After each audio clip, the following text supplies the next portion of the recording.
Think occasionally of the suffering of which you spare yourself the sight.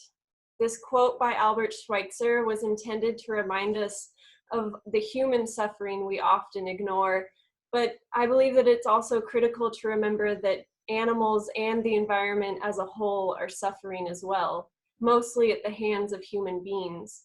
This pain and loss should also not be ignored.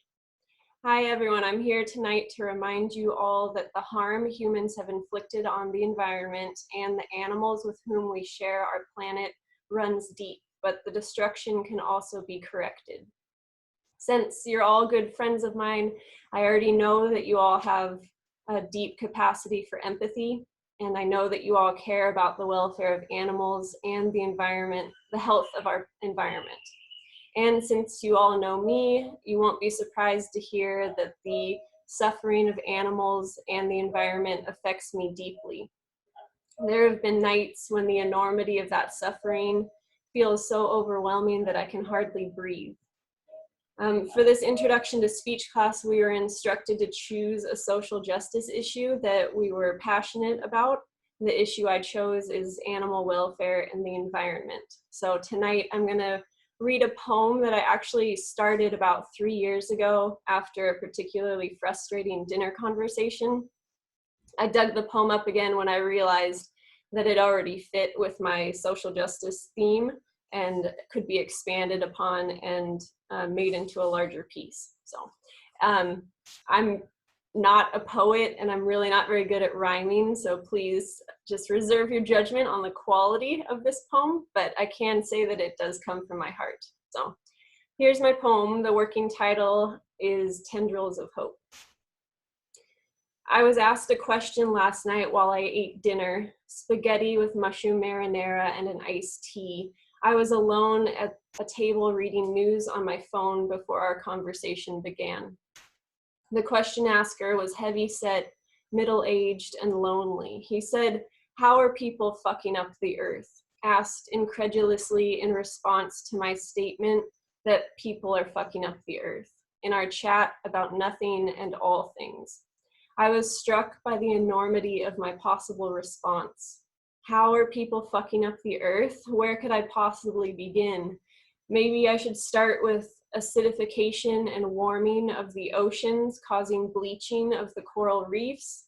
Should I drop a statistic about deforestation of the rainforest? Remember those fires in Brazil? The rainforest is not meant to burn. What about all the invasive species carried from one side of the planet to the other, choking out natives in their fragile ecosystems? I could describe the fate of sharks being finned alive, millions each year, their bodies dumped overboard, twisting and turning while they sink and drown and bleed to death. I could bring up the enormous garbage patch swirling in the Pacific Ocean, and the albatross babies dying from being fed so much plastic. There is mercury in the blood of the fish we eat and rat poison in the blood of mountain lions. There's the widespread practice of hunting with lead ammunition, poisoning countless scavenging eagles and vultures. I've seen them firsthand, the proud, strong eagles rendered weak and pitiful on the very edge of death. Or how about, no, never mind. He wouldn't hear me anyway. Conservative, he says, leans right. So these truths mean little to him. These scientifically proven facts are questionable, controversial. Instead of laying out my list, instead of defending my position, I shake his hand and say goodnight. It was so good to talk with you. On the drive home, I shake with agitation. I can't sleep that night. On nights like these, when my anxious brain is spiraling with thoughts of all the despair humans have inflicted on this beautiful planet, I find comfort in the truth that one day humans will cease to exist. Our time here has been a blip on the cosmic timescale, and our eventual extinction is an inevitability. And when humans die off, the earth will reclaim herself, like a woman free from the hands of her abuser. She will wash away the grime and allow the bruises to heal, and she will find balance again. When I awake in the morning, the rising sun chases the darkness from my mind, a reprieve from my pessimistic tendencies. The fragile tendrils of hope creep in and buoy my spirit, and I am reminded that there are some trends moving in the right direction.